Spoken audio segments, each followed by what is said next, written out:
প্রথম টেস্টেই ধামাকাদার ব্যাটিং। প্রথম টেস্টের প্রথম ইনিংসেই সেই শ্রীলঙ্কার স্পিন বোলারদেরকে একদম 100% মোকাবেলা করে হিউজ রান তুলে নিয়েছে ইন্ডিয়া। যদিও রাহুল চোট পেয়ে প্যাভিলিয়নে ফিরে যায়, কিন্তু সেই Debdutta Padikkal super batting, super century. So চলুন দেখা যাক শ্রীলঙ্কার সাথে ইন্ডিয়ার ব্যাটিংয়ের প্রথম দিনের ইতিহাস। দুটি টেস্ট ম্যাচের সিরিজ হবে শ্রীলঙ্কার সাথে ইন্ডিয়ার। ইন্ডিয়া যদি এই শ্রীলঙ্কার সাথে এই সিরিজ এবং পরবর্তীকালে যে সিরিজগুলো আছে সেই সিরিজগুলো না জিততে পারলে ইন্ডিয়া ওয়ার্ল্ড টেস্ট চ্যাম্পিয়নশিপে ফাইনাল খেলতে পারবে না।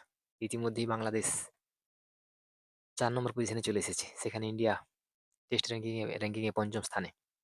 সো ইন্ডিয়ার উপর তো একটা প্রেসার রয়েইছে, কিন্তু শ্রীলঙ্কার সাথে সেই প্রত্যাশিত যেভাবে আশা করা হয়েছিল সেই অনুযায়ী ঠিকঠাক খেলছে এ পর্যন্ত।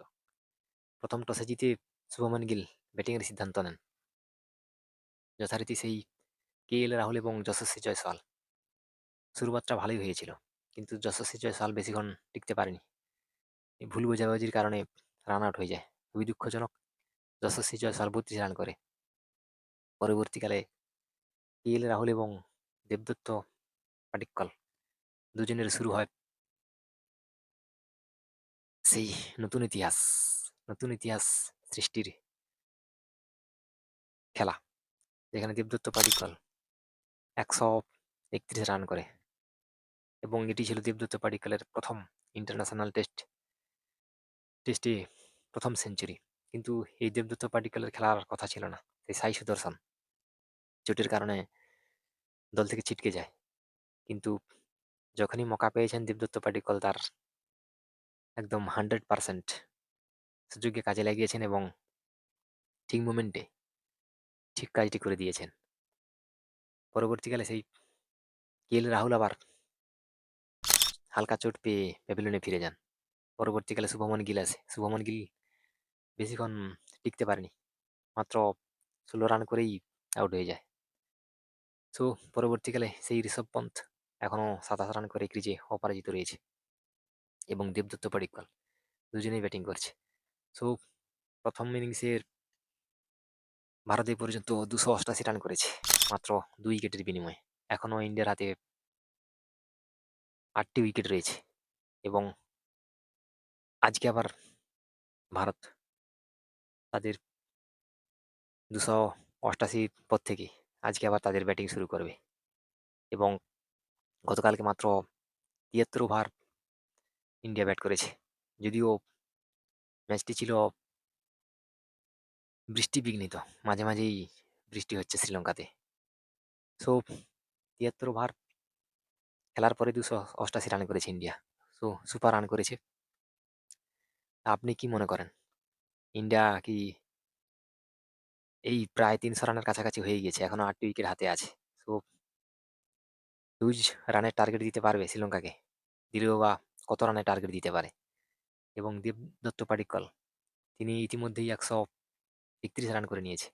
এই 131 রানকে কি 200 রানে কনভার্ট করতে পারবেন? আপনি কি মনে করেন? এবং সেই রাহুল 77 রানে এখনো পর্যন্ত অপরাজিত। চোট পেয়ে তিনি প্যাভিলিয়নে ফিরে গেছেন। সেই রাহুল কি সেঞ্চুরি করতে পারবেন? আপনি কি মনে করেন? এবং ইন্ডিয়া প্রথম টেস্টের প্রথম ইনিংসে যেভাবে হিউজ রান করে নিয়েছে, ইন্ডিয়া কি চালাকের আসানে থাকবে? এবং শ্রীলঙ্কার যে স্পিন দাপট, সেই স্পিন দাপটকে হেসে খেলে মোকাবিলা করে এই টেস্ট ম্যাচ জিততে পারবে? এবং আগামী দিনে যে ভারতের লক্ষ্য আছে ওয়ার্ল্ড টেস্ট চ্যাম্পিয়নশিপ খেলা, সেখানে কি ভারত খেলার চান্স পাবে? বাংলাদেশ ইতিমধ্যেই অস্ট্রেলিয়ার কাছে প্রায় জিততে চলেছে, এবং বাংলাদেশ টেস্ট র্যাঙ্কিংয়ে এখন 4 নম্বরে এসে গেছে। ইন্ডিয়া সেই জায়গায় পঞ্চম স্থানে চলে গেছে। তো ইন্ডিয়াকে আগামী প্রায় ৯ ম্যাচের মধ্যে প্রায় ৬ ম্যাচ জিততেই হবে। তবে তারপরে ইন্ডিয়াই বাংলাদেশের উপরে যেতে পারে বা ওয়ার্ল্ড টেস্ট চ্যাম্পিয়নশিপ খেলতে পারে। সো আপনি কি মনে করেন? ইন্ডিয়া যেভাবে এই লাস্ট কয়েকটা ম্যাচে টেস্ট খেলাতে যেভাবে সেরকম ডমিনেট করতে পারছে না, তারা কি আগামী এই ৯ টা ম্যাচে ভালো ফলাফল করবে? আপনি কি মনে করেন? আপনার মূল্যবান মতামত কমেন্ট বক্সে জানাবেন। যে কথাটা সবসময় বলি, সুস্থ থাকবেন, ভালো থাকবেন, সঙ্গে থাকবেন। সো দেখা হবে পরের ভিডিওতে।